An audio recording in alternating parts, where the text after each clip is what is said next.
কিন্তু জানকীকে এই বাড়িতে রেখে খুব রিস্ক নিচ্ছ। তুমি আমাকে বললে বাবাকে রাজি করতে, আর বাবা রাজিও হয়েছে, কিন্তু এই জানকী কিন্তু বারবার ওই হর্ষকে বাঁচাচ্ছে, আর ও এখানে থাকলে হর্ষকে বাঁচাবেই। কিন্তু এইবার এরকম কিচ্ছু হবে না।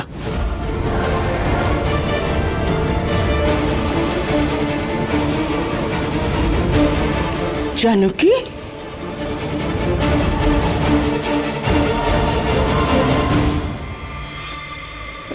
জানকী তুমি এখানে? হ্যাঁ, আসলে মা আপনাকে জিজ্ঞেস করতে এসেছিলাম যে আজকে কি রান্না করব। যা হোক বানাও মা, কিন্তু হ্যাঁ হর্ষের জন্য বিশেষ কিছু বানাবে। কিন্তু হর্ষের জন্য তো শ্বেতা বানাবে মা, আমি কি করে? ও তো কিচ্ছু বানাতে পারে না। আমার হর্ষের জন্য তুমি একটু কিছু ভালো বানিয়ে দাও না, ঠিক আছে তো? আচ্ছা।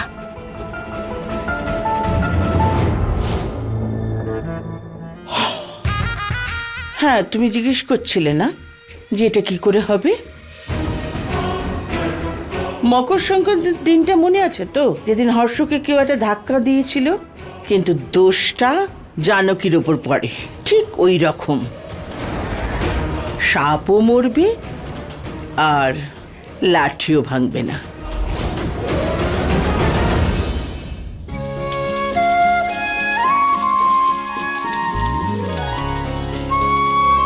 দেখেছো বন্দনা, আমাদের জানকী কত বুদ্ধিমতী। খুব ভালোভাবে জানেই যে ভালো রান্না দিয়েই তো হর্ষের মন পাওয়া যাবে।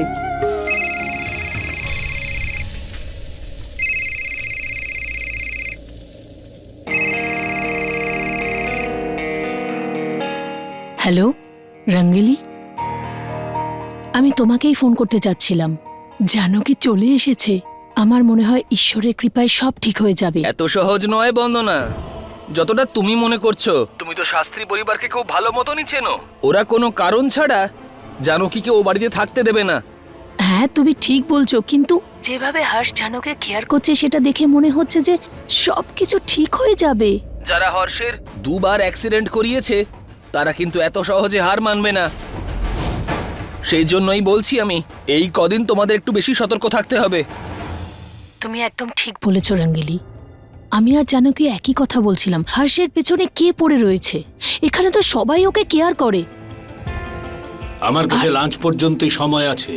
হর্ষ চলে আসবে, তার মধ্যে যেন কাজ হয়ে যায়। ঠিক আছে?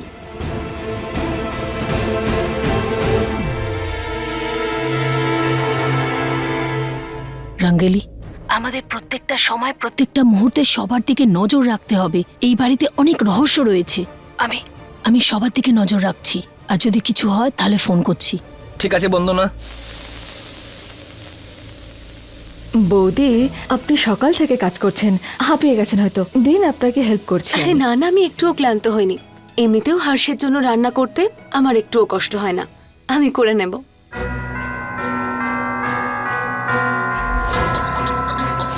মধু, কি করছো ওখানে? এসে চট করে খাবারগুলো দাও, খাওয়ার সময় হয়ে গেছে।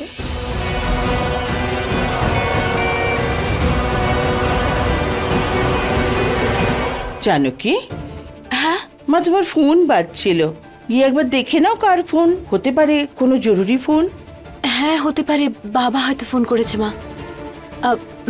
ম্যাডাম, আসলে অভ্যেস নেই তো। কোনো ব্যাপার না।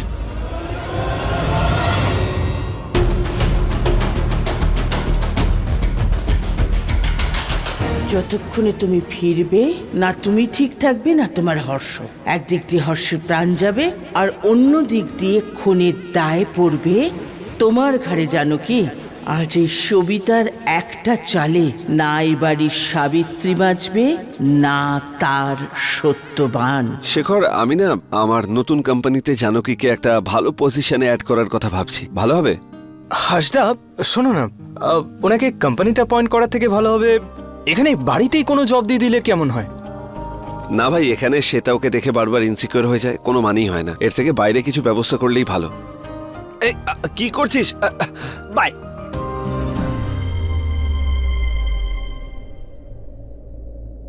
গন্ধটা খুব চেনা চেনা লাগছে।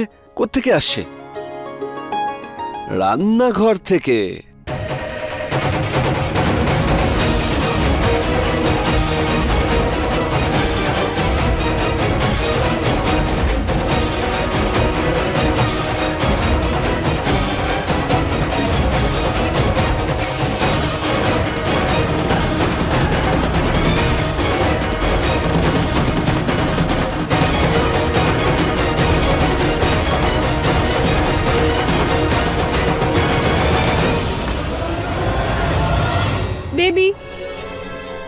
বেবি লাঞ্চ তৈরি হয়ে গেছে, এসো।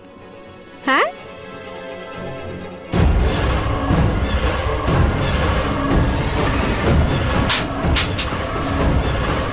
ফোন কার ছিল? আরে ওই রং নাম্বার ছিল। খাবার খাওয়ার সময় হয়ে গেছে, চলো খাবার নিয়ে এসো। সবাই বোধহয় এসে পড়লো। হর্ষর তো অপেক্ষা করছে, এই খাবারটা তোর খুব প্রিয় না? আপনি যান, আমি নিয়ে আসছি। ঠিক আছে।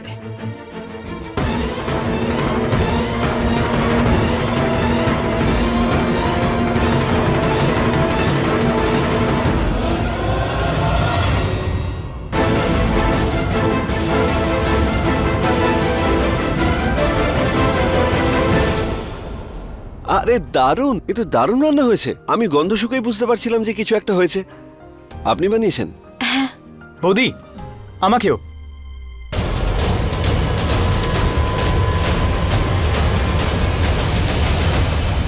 বৌদিকে?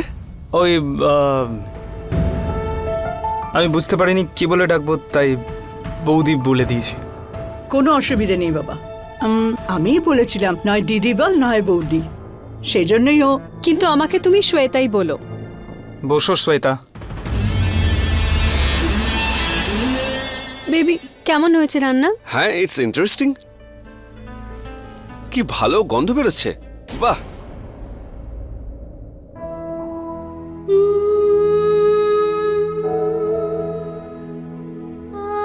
বৌদি,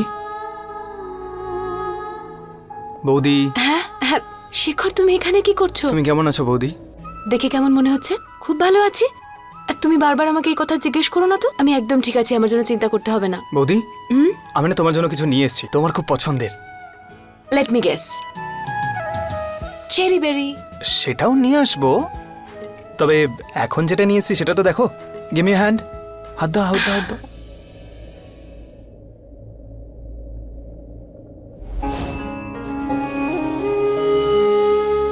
এটা তো হর্ষের দেওয়া ফ্রেন্ডশিপ ব্যান্ড। কদিন আগেই আমি এটা পেয়েছিলাম, কিন্তু তোমাকে দেওয়ার সুযোগই পাচ্ছিলাম না। বৌদি, আমার মনে হয় যে এই ফ্রেন্ডশিপ ব্যান্ডটার দরকার আজকে তোমার খুব বেশি। যখনই তুমি এই ফ্রেন্ডশিপ ব্যান্ডটা দেখতে পাবে, তোমার মনে পড়ে যাবে যে তুমি যা কিছু করছো এসব কিছু নাটক। আসলে তুমি আমার দাদার স্ত্রী, ওর পুতুল। আর সারা জীবন থাকবে সেই পুতুল, যাকেও খুব ভালোবাসে, আর সারা জীবন বাসবে বৌদি। শেখর, তুমি জানো এটার আমার সত্যি ভীষণ দরকার ছিল। Thank you. আর যদি কোনো সাহায্যের প্রয়োজন হয় তো আমাকে বলবে না। বাই।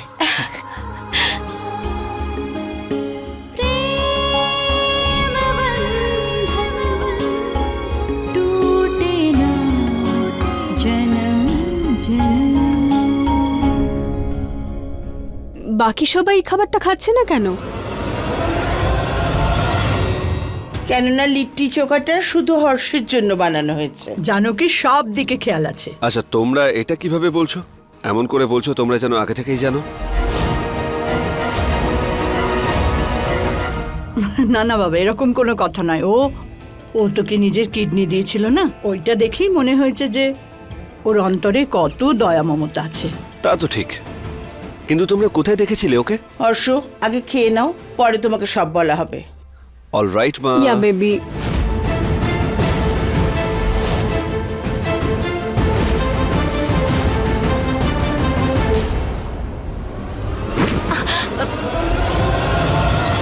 সরি দিদি, সরি। কোনো ব্যাপার না।